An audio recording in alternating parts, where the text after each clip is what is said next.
I heard them planning my funeral, so I recorded everything. What would you do if you overheard your own family planning your funeral while you were still alive and perfectly healthy? Would you confront them immediately? Would you gather evidence? Would you let them continue digging their own graves? Well, when I heard my children discussing casket prices and inheritance divisions, I didn't have to wonder anymore.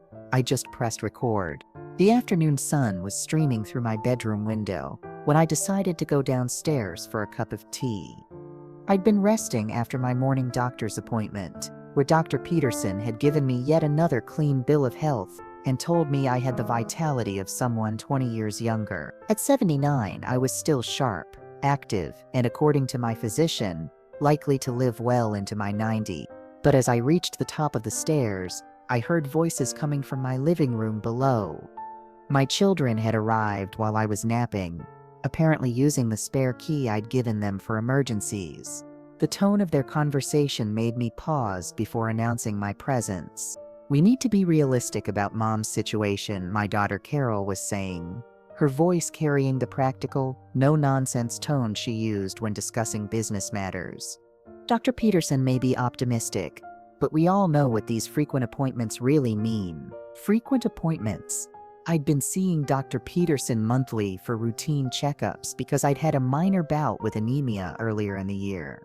The iron supplements had completely resolved the issue, but my children had apparently interpreted my regular medical visits as a sign of declining health. "She's definitely slowing down," my son David agreed. "Have you noticed how tired she seems lately? And she's been losing weight." Losing weight. I'd intentionally lost 15 pounds over the past 6 months through diet and exercise, following Dr. Peterson's suggestion that I maintain a healthy weight for optimal cardiovascular health. But in David's narrative, my successful weight management had become evidence of physical decline.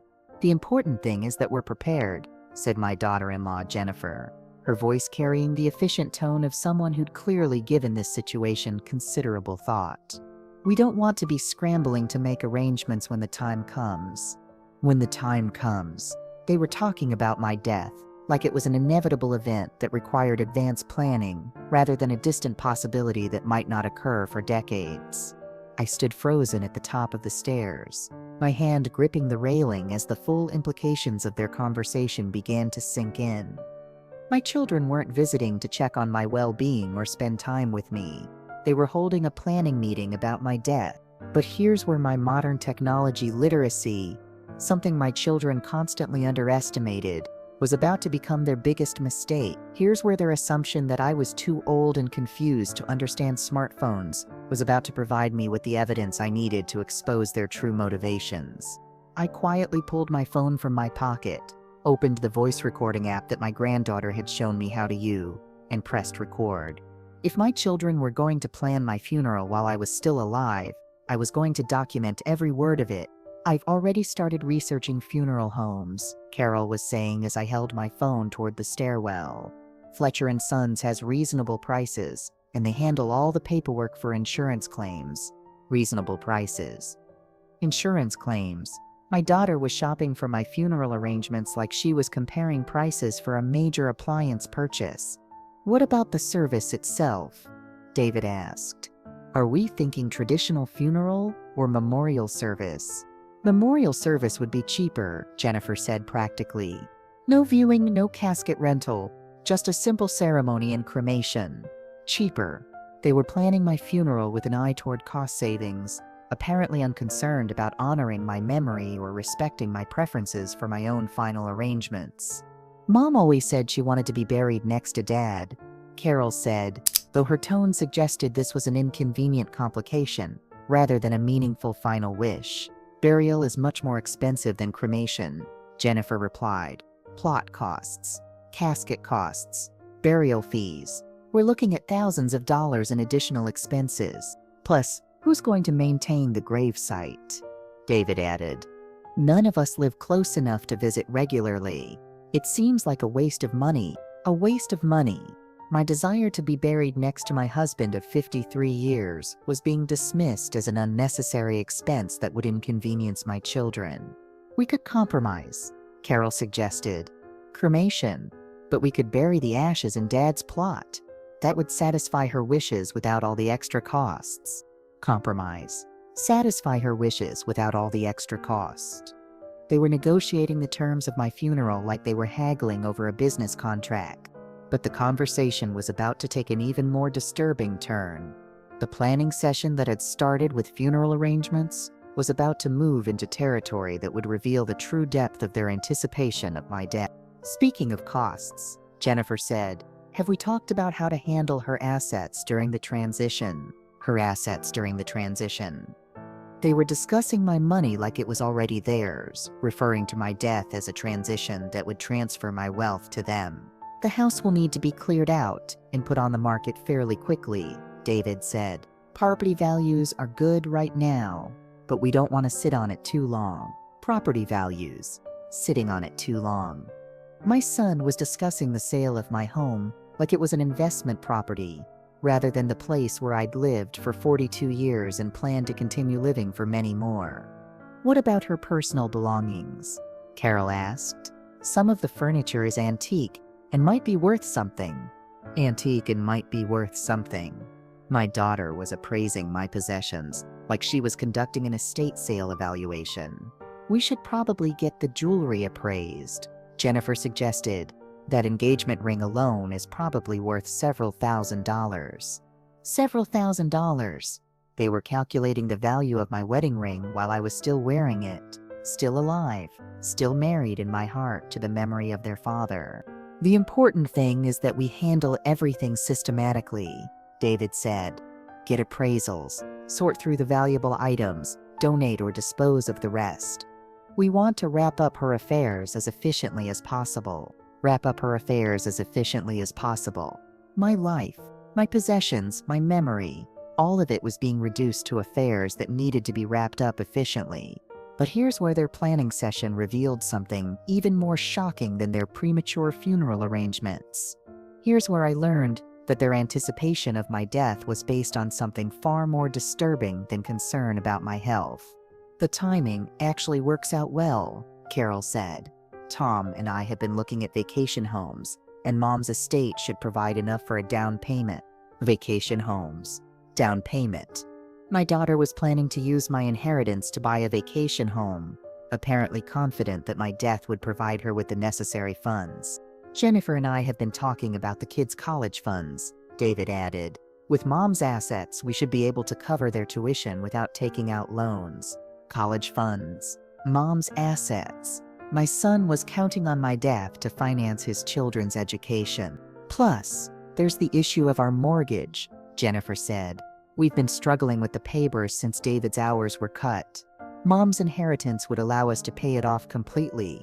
Mortgage payments. Mom's inheritance. They weren't just planning my funeral. They were planning how to spend my money.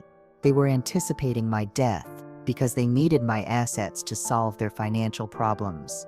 But the most devastating revelation was still to come. The conversation that would reveal the true depth of their callousness and the real reason behind their funeral planning session. You know, Carol said, her voice taking on a tone that sounded almost relieved. In some ways, it might actually be a blessing. A blessing. My death would be a blessing. What do you mean? David asked.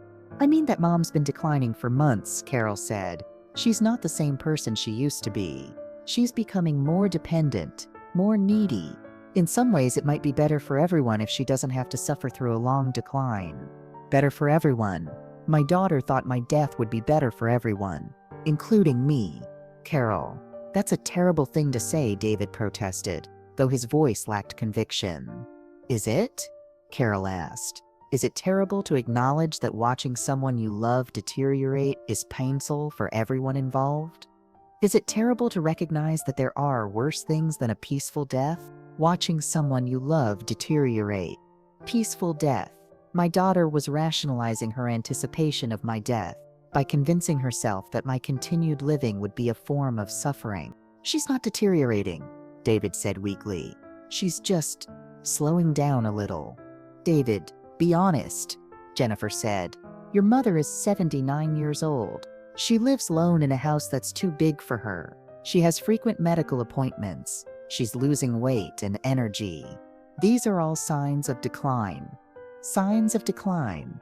They had misinterpreted every aspect of my healthy lifestyle choices as evidence that I was dying. But here's where I realized that my children's funeral planning wasn't based on any medical reality or legitimate concern about my health. Here's where I understood that their premature preparation for my death was driven entirely by their financial desperation and their desire to inherit my assets. They weren't planning my funeral because they thought I was dying. They were planning my funeral because they wanted me to die. And that recording was about to become the most important evidence I'd ever collected. I continued recording as the conversation downstairs shifted from funeral arrangements to detailed financial planning. What I heard next would have been shocking if I hadn't already been horrified by their callousness. We should probably get a better understanding of exactly what we're dealing with financially, Jennifer said, her voice taking on the tone of someone chairing a business meeting. Do we know the current value of Mom's assets? I've been keeping track, Carol said, and I could hear papers rustling as she apparently consulted notes she'd brought with her. The house is worth approximately $400,000. She has about $200,000 in various savings and investment accounts. Plus, there's Dad's life insurance policy that she never touched. They'd been tracking my assets. My daughter had been monitoring my financial situation like she was managing an investment portfolio she was waiting to inherit. How much was Dad's life insurance? David asked. $350,000, Carol replied. Mom invested it when he died and hasn't touched the principal. With 15 years of growth, it's probably worth close to $600,000 now. $600,000. They had calculated the current value of money that I'd invested as a memorial to their father. Money that I'd preserved as my security for unexpected medical expenses or long-term care needs. So we're looking at roughly $1.2 million total, Jennifer said, her voice carrying the satisfaction of someone who'd just completed a successful mathematical calculation. $1.2 million. They had reduced my life savings, my security, my financial independence to a number that represented their future windfall. That's assuming she doesn't have any major medical expenses before she dies, David said. If she ends up needing long-term care or expensive treatments, that could eat into the inheritance significantly. Eat into the inheritance. My son was worried that my potential medical needs might reduce the amount of money he'd inherit from my death. Which is another reason why sooner might be better than later, Carol said quietly. Sooner might be better than later. My daughter was suggesting that my dying soon would be preferable to my living longer and potentially spending my own money on my own care. Carol, you can't say things like that, David protested, but again his voice lacked any real fiction. I'm just being practical, Carol replied. Mom is going to die eventually. If she dies sooner rather than later, more of her assets will be preserved for us and the grandchildren. More of her assets will be preserved for us. My daughter was calculating the financial benefits of my early death versus the financial costs of my continued survival. But here's where their conversation revealed something even more disturbing than their financial calculations. Here's where I learned that they'd been actively monitoring my health and medical appointments, not out of concern for my well-being, but to track my progress toward death. Dr. Peterson's office called to confirm her appointment next week, Jennifer said. I told them I was her daughter-in-law and asked about her condition. What did they say? Carol asked. They can't give specific medical information, but the nurse said Mom had been infrequently lately and that they're monitoring her closely, Jennifer replied. Monitoring her closely. The medical staff's routine follow-up for my resolved anemia had been interpreted by my family as evidence, but I was under intensive medical supervision for a serious condition. That doesn't sound good, David said. It sounds like what we expected, Carol replied. She's clearly in declining health, even if she's trying to hide it from us. Trying to hide it from us. They had convinced themselves that my good health was actually a facade I was maintaining to conceal my serious medical condition. We should probably start being more involved in her medical care, Jennifer suggested. Ask more questions, get more information about her prognosis. More involved in her medical care. Get more information about her prognosis. They wanted to insert themselves into my medical privacy to better track my progress toward death. How do we do that without seeming invasive? David asked. We frame it as caring family members who want to be supportive, Carol said. We ask to accompany her to appointments. We ask the right questions about her treatment plans and long-term outlook. Frame it as caring family members. They were planning to masquerade as concerned relatives while actually gathering intelligence about my life expectancy. But the most chilling part of their conversation was still to come. The discussion that would reveal they'd already begun making concrete plans based on their assumption of my imminent death. I've already talked to a real estate agent about the house, Carol said casually, as if this was a perfectly normal thing to discuss about a living person's home. You what? David asked, surprise evident in his voice. I just wanted to get a preliminary assessment of the market value and the likely timeline for a sale, Carol explained. The agent said that houses in Mom's neighborhood are selling quickly, and if we price it right, we could probably close within 60 days. 60 days? My daughter had researched how quickly they could sell my house after my death, apparently confident that my demise was imminent enough to justify advanced planning. Carol, don't you think that's premature? David asked. It's called being prepared, Carol replied. Do you want to be scrambling to deal with real estate markets and legal paperwork while you're grieving? Being prepared, grieving. She was framing her premature real estate research as responsible advanced planning rather than ghoulish anticipation of my death. Besides, Jennifer added, if we get our ducks in a row ahead of time, we can move quickly to take advantage of good market conditions. Get our ducks in a row. Take advantage of good market conditions. They were discussing my death like it was a business opportunity that required strategic planning and perfect timing. What about estate taxes? David asked. Are we going to have any issues with the IRS? I've been researching that too, Carol said. With the current exemption levels, we shouldn't owe any federal estate taxes, but we'll need to file the appropriate paperwork and get professional tax advice. She'd been researching estate taxes. My daughter had been studying the tax implications of inheriting my money, apparently confident that this inheritance was coming soon enough to require immediate attention. I think we should consider hiring an estate planning attorney now, Jennifer suggested. Someone who can guide us through the process and make sure we don't make any costly mistakes. Hire an estate planning attorney.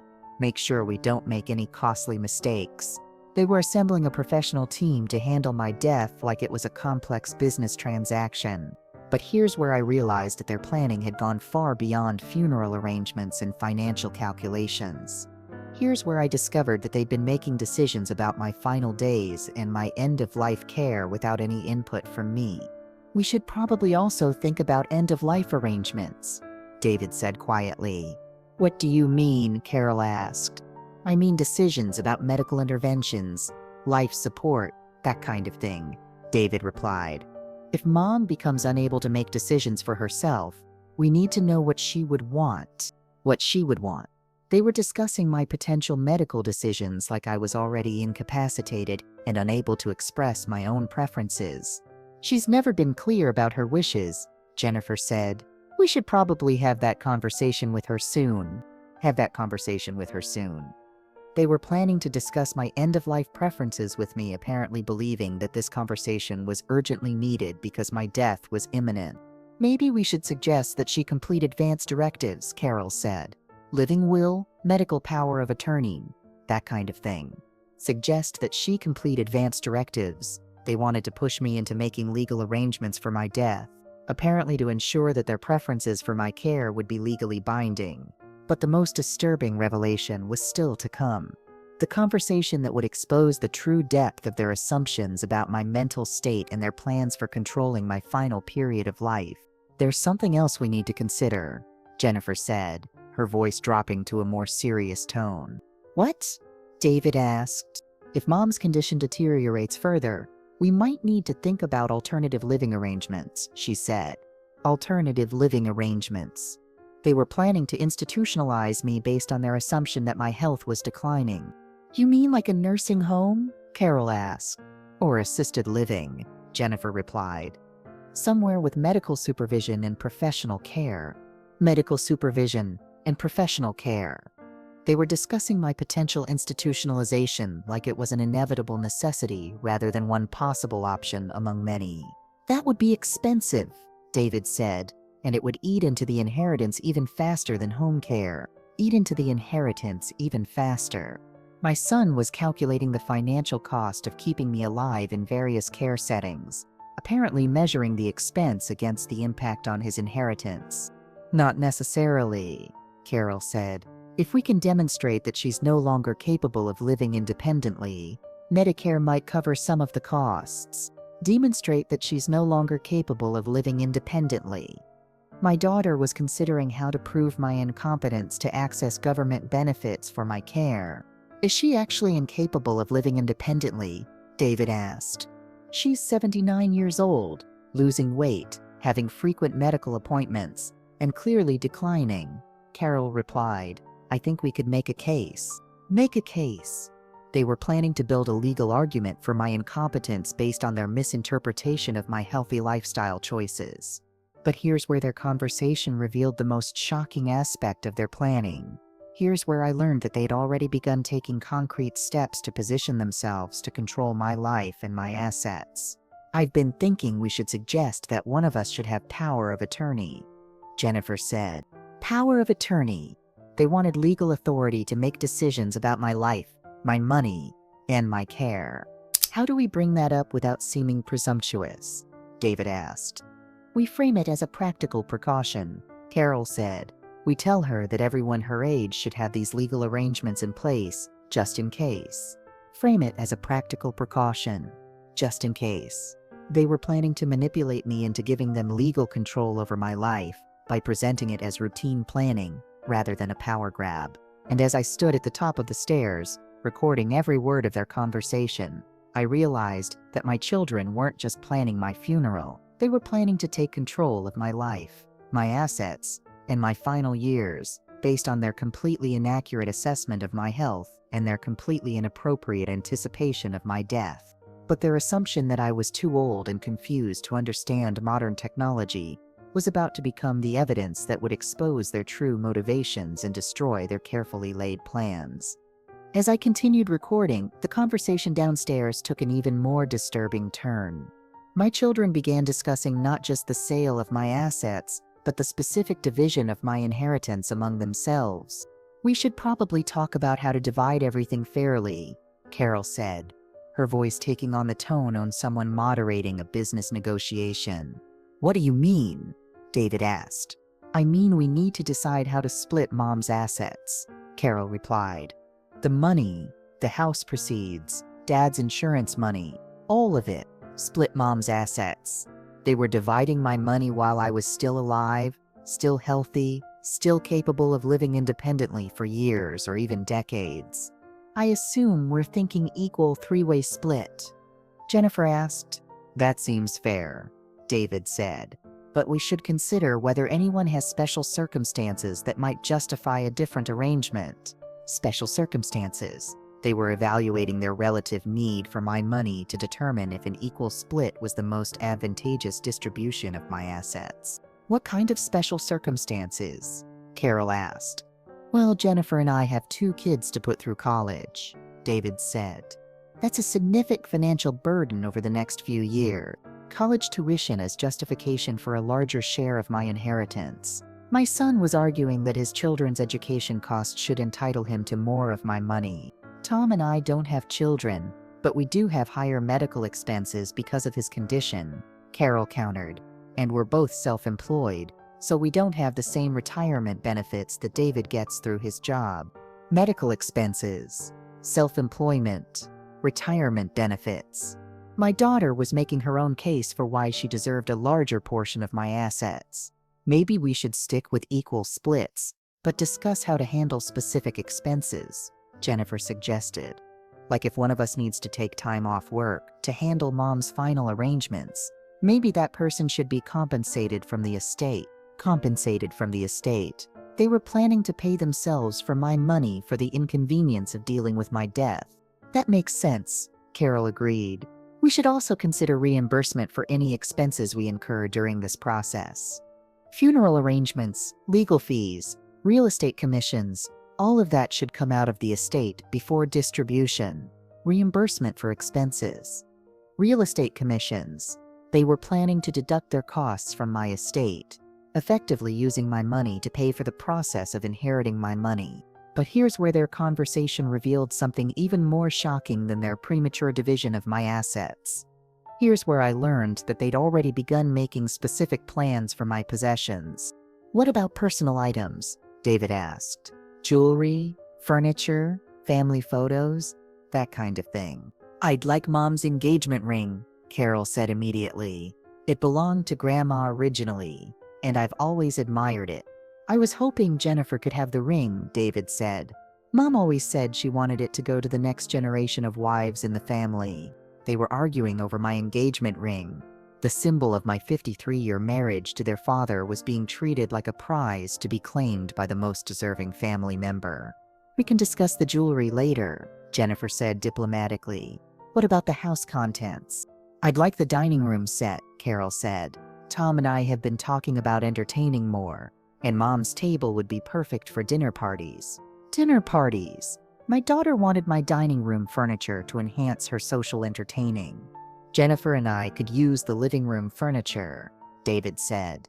"Our couch is getting old. Mom's furniture is much nicer quality." Much nicer quality. My son was appraising my possessions like he was shopping for home furnishings. "What about Dad's tools?" David asked. "I've always wanted his workshop equipment." "You can have the tools," Carol agreed.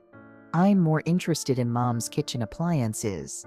She has that expensive stand mixer I've always envied." Expensive stand mixer. Kitchen appliances. They were dividing my possessions like they were distributing items at a garage sale. "We should probably make a list," Jennifer suggested. "Go through the house systematically and identify everything of value." Go through the house systematically. Identify everything of value. They were planning to inventory my possessions while I was still alive and using them. "What about family photos and documents?" Carol asked. "We could digitize everything and each keep copies," David suggested. "That way everyone has access to family memories." Family memories. They were planning to archive my life like I was already a historical figure rather than a living person. But the most disturbing part of their conversation was still to come. The discussion that would reveal they'd already begun making assumptions about my mental state and my ability to make decisions about my own possessions. "Do you think Mom is still mentally competent to make decisions about her belongings?" Jennifer asked. "What do you mean?" David replied. "I mean, if she's declining physically, she might also be declining mentally," Jennifer said. "We might need to consider whether she's capable of making rational decisions about her assets." Declining mentally. Capable of making rational decisions. They were questioning my mental competency based on their misinterpretation of my physical health. "She seems sharp when we talk to her," David said. "But she's also been making some questionable choices lately," Carol said, "like that expensive car repair last month. A more practical person might have just bought a newer used car." Questionable choices. Expensive car repair.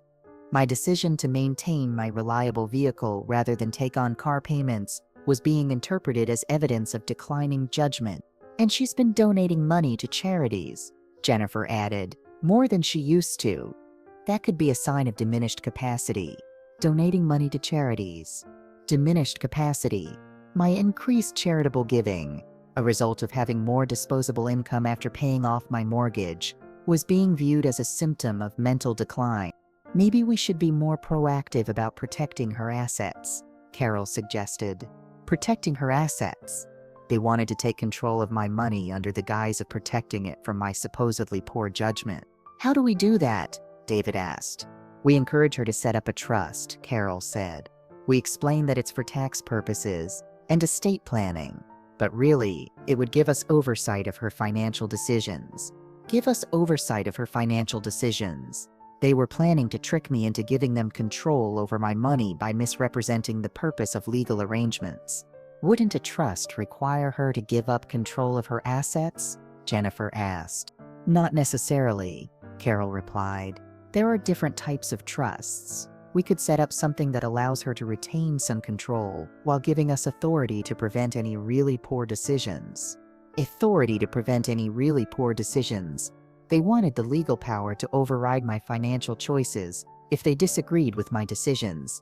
But here's where I realized that their planning had gone far beyond inheritance distribution and asset protection.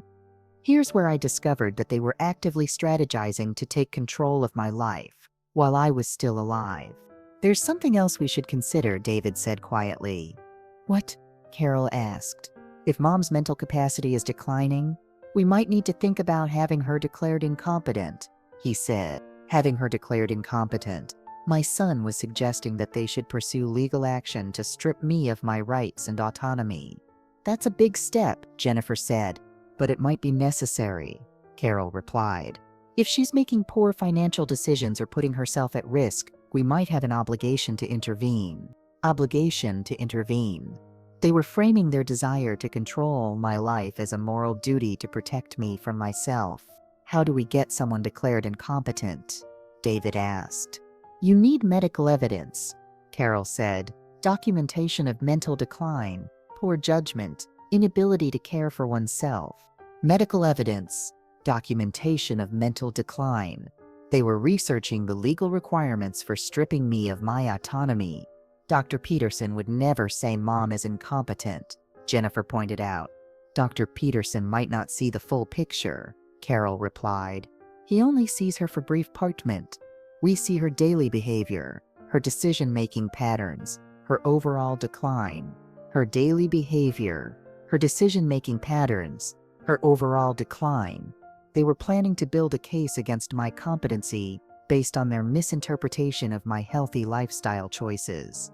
And as I stood at the top of the stairs, recording every word of this devastating conversation, I realized that my children weren't just planning my funeral and dividing my inheritance. They were planning to steal my autonomy, control my assets, and warehouse me in an institution based on their completely false assessment of my physical and mental condition.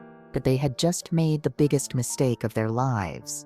Because the technology they thought I was too old to turn 10 had just provided me with the evidence I needed to expose their true motivations and destroy their carefully laid plans. And that recording was about to become the weapon that would teach them the most expensive lesson of their lives. The conversation downstairs continued, and what I heard next made my blood run cold. My children were discussing not just how to prove my incompetence, but how to actively manipulate my medical care to support their narrative of my declining health. I think we need to be more strategic about Mom's medical appointments, Carol said, her voice taking on a calculating tone that I'd never heard from her before. What do you mean? David asked. I mean, we need to start attending her appointments with her, Carol replied. We need to be pressed when she's talking to doctors so we can provide a more complete picture of her condition. Provide a more complete picture of her condition. They wanted to insert themselves into my medical privacy to contradict my own descriptions of my health and well-being. But Mom seems to handle her medical appointments fine on her own, Jennifer said. That's the problem, Carol replied. She's probably downplaying her symptoms and presenting herself as healthier than she actually is. Elderly people often do that because they're afraid of losing their independence, downplaying her symptoms, presenting herself as healthier than she actually is. My daughter was assuming that my accurate reports of good health were actually lies designed to conceal serious medical problems. So what do we do? David asked. We start accompanying her to appointments, Carol said. We tell her it's because we care about her health and want to be supportive. But really, we're there to make sure the doctors understand the full extent of her decline. Make sure the doctors understand the full extent of her decline. They were planning to contradict my medical self-reporting to convince doctors that I was sicker than I actually was. What kind of things would we tell the doctors? Jennifer asked. We tell them about her weight loss, her fatigue, her confusion, her poor judgment, Carol said. We paint a picture of someone who's clearly declining but trying to hide it. Weight loss, fatigue, confusion, poor judgment. They were planning to misrepresent my healthy lifestyle choices as symptoms of serious illness.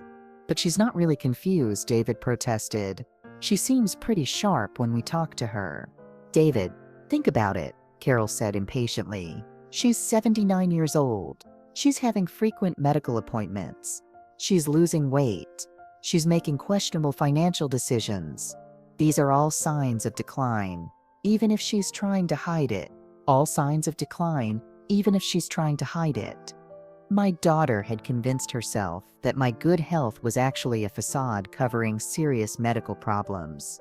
Plus, we can emphasize the safety concerns, Jennifer added. Living alone at her age, driving, managing her medications. We can present these as risks that require medical intervention. Safety concerns, risks that require medical intervention. They were planning to portray my independent living as dangerous behavior that doctors should be concerned about. But here's where their conversation revealed something even more sinister than their plans to manipulate my medical care. Here's where I learned that they were prepared to lie to healthcare professionals to support their narrative of my incompetence. We should probably start documenting incidents, Carol said. What kind of incidents? David asked. Times when she seems confused, forgetful, or makes poor decisions, Carol replied. We need build a record that demonstrates her declining mental capacity. Build a record demonstrates her declining mental capacity. They were planning to create false documentation of mental health problems that I didn't have. But what if she's not actually confused or forgetful? Jennifer asked. Everyone has moments of confusion or forgetfulness, Carol said. We just need to pay attention to those moments and document them as evidence of larger problems. Document them as evidence of larger problems. They were planning to take normal human moments of distraction or minor mistakes and present them as symptoms of serious cognitive decline. For example, Carol continued, last week when she couldn't remember the name of that restaurant we went to 5 years ago, that could be documented as memory loss. Memory loss. My inability to instantly recall the name of a restaurant from 5 years ago was going to be presented as evidence of cognitive impairment. And when she got confused about the directions to the new shopping center, Jennifer added, that could be documented as spatial disorientation. Spatial disorientation. My momentary confusion about directions to a location I'd never visited was going to be characterized as a neurological symptom. Exactly, Carol said. We document these incidents, present them to her doctors, and build a case that she's experiencing cognitive decline that affects her judgment and decision-making ability. Build a case. Cognitive decline that affects her judgment and decision-making ability. They were creating a false medical narrative to justify taking control of my life. But the most disturbing aspect of their planning was still to come. The conversation that would reveal they were prepared to shop for healthcare providers who would support their false narrative about my condition. What if Dr. Peterson doesn't agree with our assessment? David asked. Then we get a second opinion, Carol said simply. From who? From a geriatrician who specializes in cognitive decline, Carol replied. Someone who's more likely to recognize the signs of dementia and aging-related mental health issues. More likely to recognize the signs of dementia. They were planning to find a doctor who would be predisposed to diagnose me with cognitive problems. But what if multiple doctors say she's fine? Jennifer asked. Then we keep looking until we find one who sees what we see, Carol said. There are plenty of healthcare providers who understand that elderly people often minimize their symptoms and that families are often better judges of cognitive decline than the patients themselves. Keep looking until we find one who sees what we see. They were prepared to doctor shop until they found a healthcare provider who would support their false narrative about my mental state. That seems, David started, then stopped. That seems what? Carol asked sharply. That seems like we're looking for a diagnosis rather than an honest medical assessment, David said quietly. David, we're looking for a doctor who understands the reality of aging, Carol replied firmly. Mom's current doctor is too young and inexperienced with geriatric patients. He doesn't recognize the subtle signs of decline that are obvious to family members. Too young and inexperienced with geriatric patients. Dr. Peterson was a 58-year-old physician with 30 years of experience, but Carol was dismissing his medical expertise because his accurate assessment of my health didn't support her narrative. Plus, Jennifer added, "We're not asking doctors to lie. We're asking them to consider information that Mom might not be providing herself. Information that Mom might not be providing herself." They were planning to supplement my honest medical reporting with their invented symptoms and fabricated concerns. "What kind of information?" David asked. "Behavioral changes, safety incidents, confusion episodes," Carol said. "Things that happen at home that she might not think to mention to her doctor. Behavioral changes, safety incidents, confusion episodes." They were planning to invent a catalog of fictional health problems to present to medical professionals. "For instance," Carol continued, "we could mention that she's been getting lost while driving, or ordering to turn off appliances, or having trouble managing her medications." Getting lost while driving, forgetting to turn off appliances, having trouble managing her medications. None of these things had ever happened, but they were planning to present them as factual observations to healthcare providers. "But those things haven't actually happened," David protested. "Haven't they?" Carol asked. "How do we know what happens when we're not there? How do we know she's not having incidents that she's too embarrassed or confused to report? How do we know what happens when we're not there?" "My daughter was using the impossibility of proving a negative to justify lying about my condition." "Carol, you're talking about lying to doctors," David said. "I'm talking about making sure doctors have all the information they need to make accurate diagnoses," Carol replied. "If Mom is minimizing her symptoms or hiding her problems, then we have an obligation to provide a more complete picture." Obligation to provide a more complete picture. She was framing medical fraud as a moral duty. But here's where their conversation revealed the most chilling aspect of their planning. Here's where I learned that they were prepared to use any means necessary to gain control over my life and my assets. "There's another option," Jennifer said quietly. "What option?" Carol asked. "We could arrange for her to have an accident," Jennifer said, her voice so low I had to strain to hear her through my phone's microphone. "An accident." My daughter-in-law was suggesting that they should cause me physical harm to support their narrative of my declining health. "What do you mean?" David asked, his voice tight with what sounded like alarm. "I mean, we could arrange for her to have a fall or some other incident that would require hospitalization," Jennifer explained, "something that would demonstrate her inability to live safely on her own. Arrange for her to have a fall, some other incident that would require hospitalization." They were discussing how to physically harm me to justify taking control of my life.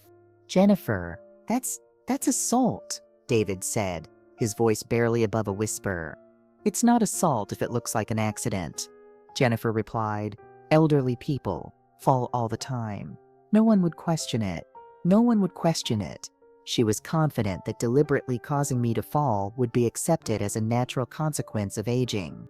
"But we could seriously hurt her," David protested. "We'd be careful," Jennifer said. "Just enough of an injury to require hospitalization and demonstrate that she can't live safely alone. Just enough of an injury." They were calibrating the amount of physical harm they were willing to cause me to achieve their goals. "I can't believe we're discussing this," David said. "We're discussing options," Carol said matter-of-factly. "Jennifer's right that an incident would solve a lot of our problems quickly. Solve a lot of our problems quickly."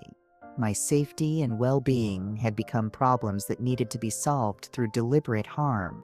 "What kind of incident are you thinking about?" Carol asked Jennifer. "Something simple," Jennifer replied. "A fall down the stairs, a slip in the bathroom, something that would result in a broken bone or a head injury."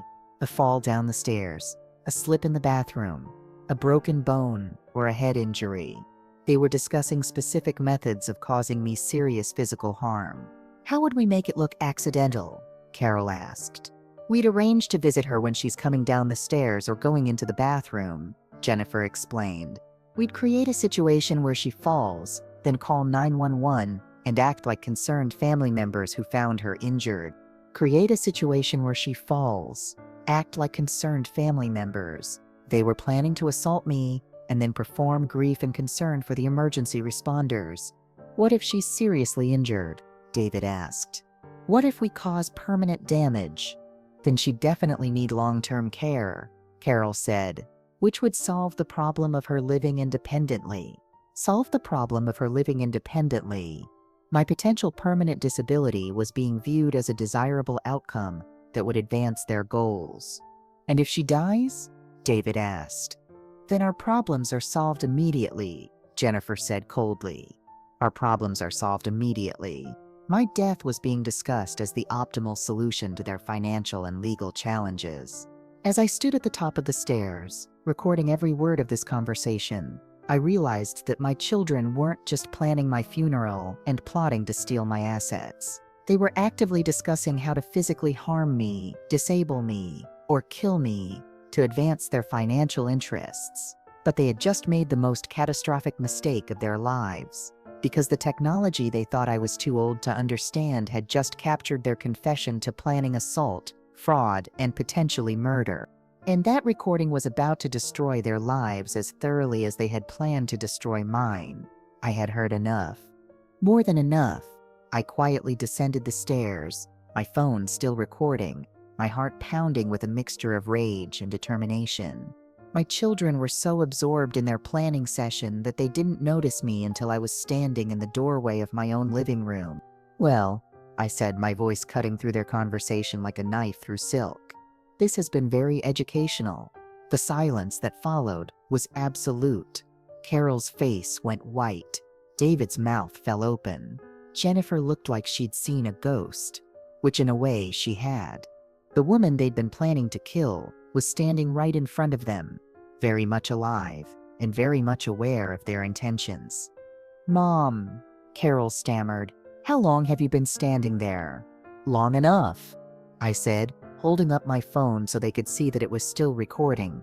"Long enough to capture every word of your lovely conversation about my funeral arrangements, my asset division, and your plans to cause me to have an accident." The word accident hung in the air like smoke from an explosion that had just destroyed their entire world. "Mom, you don't understand," David said desperately. I understand perfectly," I interrupted.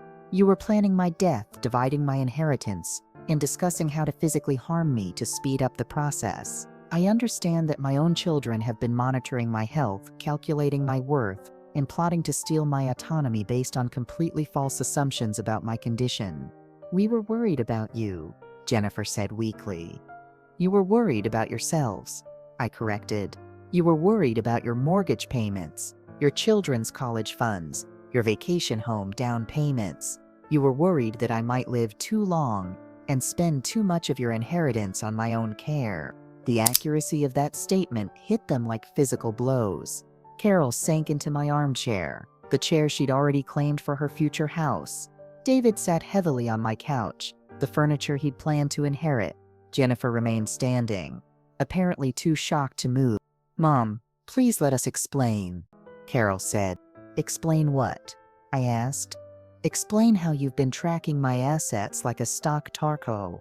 Explain how you researched real estate markets for my house while I'm still living in it.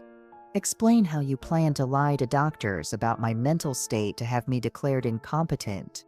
Each accusation landed like a hammer blow, and I could see them realizing that I had heard and recorded everything. "Or maybe you'd like to explain how you plan to cause me to fall down the stairs, or slip in the bathroom to create evidence that I can't live safely alone," I continued. "Mom, we would never actually hurt you," David protested. "Wouldn't you?" I asked, looking directly at Jennifer. "Because I have a recording of you saying that my death would solve your problems immediately. I have documentation of you discussing how to create an accident that would result in broken bones or head injuries." Jennifer's face had gone from white to green. She was apparently beginning to understand that their conversation had been preserved as evidence of their conspiracy to commit assault and fraud. "What are you going to do with that recording?" Carol asked, her voice barely audible. "That depends," I said, "on whether you're capable of learning from this experience, or whether you're so committed to your criminal plans that I need to protect myself through legal action." "Criminal plans?" David repeated weakly. "David, you just spent 2 hours planning to commit Medicare fraud, insurance fraud, elder abuse, assault, potentially murder," I said. "Yes, those are criminal plans. But here's where I decided to offer them a choice.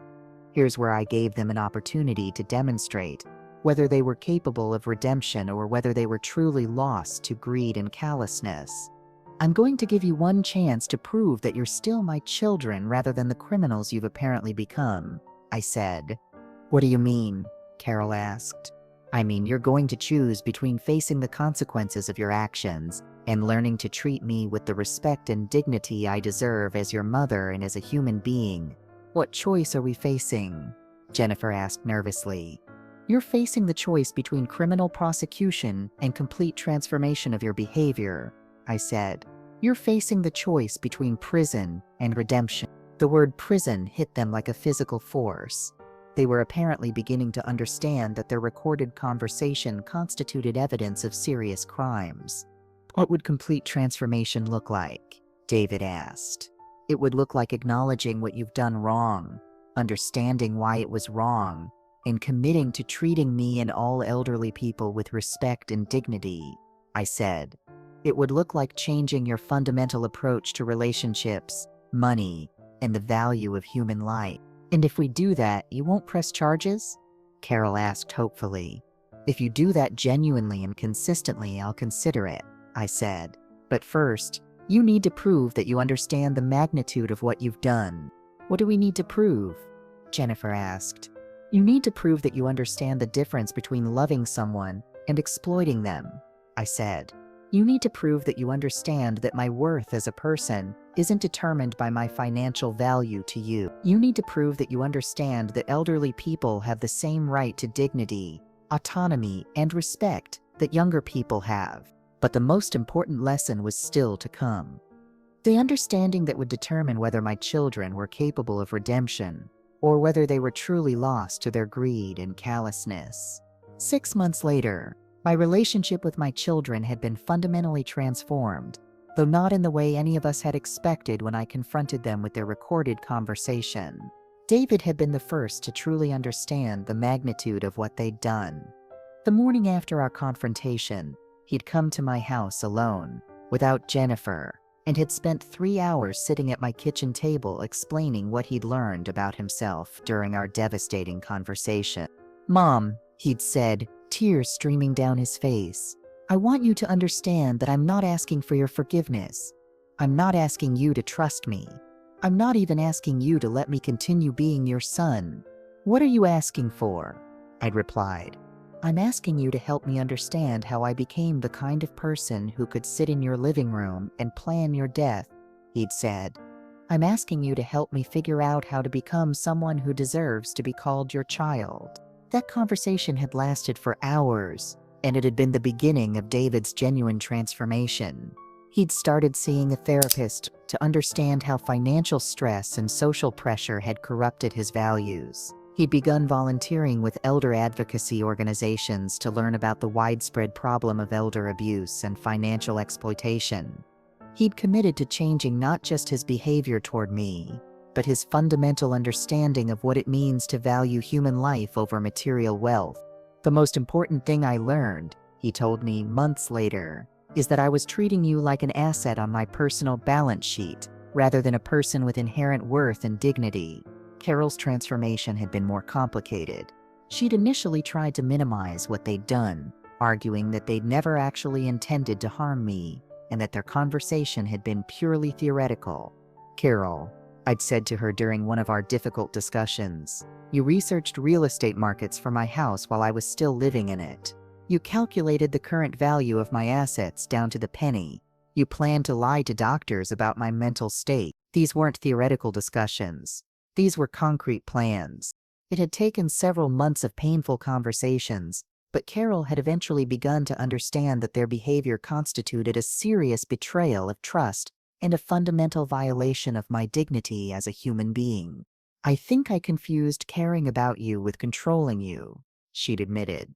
I think I convinced myself that taking over your life was a form of love rather than a form of exploitation. And what are you going to do with that understanding? I'd asked. I'm going to spend the rest of my life making sure that elderly people are treated with respect and dignity, she'd said. I'm going to advocate against the kind of elder abuse that I was planning to commit against you. Jennifer's response had been the most disappointing. She'd never fully acknowledged the seriousness of what they'd planned, and she'd continued to justify their behavior as reasonable concern for my well-being. When David had finally realized the extent of her callousness and her unwillingness to change, he'd filed for divorce. "I can't be married to someone who is prepared to physically harm my mother for financial gain," he'd told me. "I can't raise children with someone who sees elderly people as burdens to be disposed of, rather than human beings to be valued." The divorce had been difficult for everyone, but it had also been necessary. Jennifer had never demonstrated genuine remorse for her actions or real understanding of why they were wrong. But the most significant change had been in how David and Carol approached their relationships with elderly people in general. They'd both become passionate advocates for elder rights, working with organizations that fought against financial exploitation, medical fraud, and family abuse of elderly relatives. "Mom," Carol had said to me during one of our conversations, "I want to share our story with other families so they can learn from our mistake." "What do you want to tell them?" I'd asked. "I want to tell them that elderly people aren't problems to be solved or assets to be managed," she'd said. "I want to tell them that every elderly person deserves to be treated with dignity and respect, regardless of their health status or financial situation.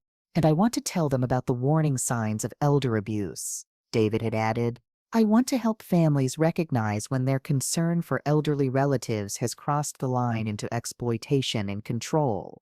We'd begun speaking together at conferences and community events about elder abuse, financial exploitation, and the importance of treating aging relatives with respect. Our story had resonated with many families who recognized similar patterns in their own relationships with elderly relatives. "The most important thing we learned," David would tell audiences, "is that planning someone's death while they're still alive is not love or concern. It's abuse, and if you find yourself calculating the value of an elderly relative's assets or researching their medical condition to determine their life expectancy, you need to examine your motivations very carefully. And the most important thing I learned," Carol would add, "is that respect for elderly people isn't conditional on their health, their wealth, or their usefulness to their families. Every person deserves dignity simply by virtue of being human."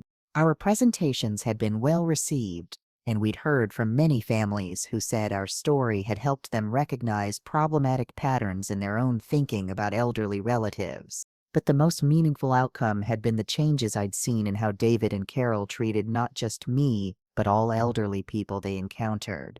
"Mom," David had said to me one evening as we sat in my garden, the garden I was still tending in my own home, making my own decisions about my own life, "I want to thank you for giving me the chance to become a better person." "What do you mean?" "I mean that you could have pressed charges against us," he said. "You could have had us arrested for conspiracy to commit assault and fraud. You could have written us off as irredeemable and focused on protecting yourself from us. Why didn't I do that?" "Because you believed that we were capable of learning and changing," he said. "Because you chose to us as people who had made terrible mistakes rather than people who were fundamentally evil." "And what did you learn from that choice?" "I learned that redemption is possible, even when someone has done terrible things," he said. "I learned that love sometimes means giving people consequences for their actions, but it also means giving them opportunities to become better. And I learned that the greatest gift you can give someone isn't forgiveness," Carol added, joining our conversation. "It's the chance to earn that forgiveness through genuine change and growth." But the most important lesson had been about the recording itself, the evidence that had exposed their true motivations and forced them to confront the reality of their behavior. "Mom," David had said, "that recording saved my life." "How did it save your life?" "Because without it I might never have understood how far I'd fallen," he said. "I might have continued down that path until I became someone who was truly beyond redemption." "The recording forced us to confront the truth about who we'd become," Carol had added, "and it gave us the opportunity to choose between continuing down that path or changing direction completely. And that, my dear listeners, is how a recording of my children planning my funeral became the evidence that saved our family and transformed our relationship. That's how modern technology, the technology they thought I was too old to understand, became the tool that exposed their true motivations and forced them to confront the reality of their behavior. That's how a conversation about casket prices and inheritance divisions became a lesson in the fundamental importance of human dignity and the dangers of treating elderly people as assets, to be managed rather than human beings, to be valued. If my story has taught you anything, let it be this. Never assume that your elderly relatives are too old or confused to understand what's happening around them.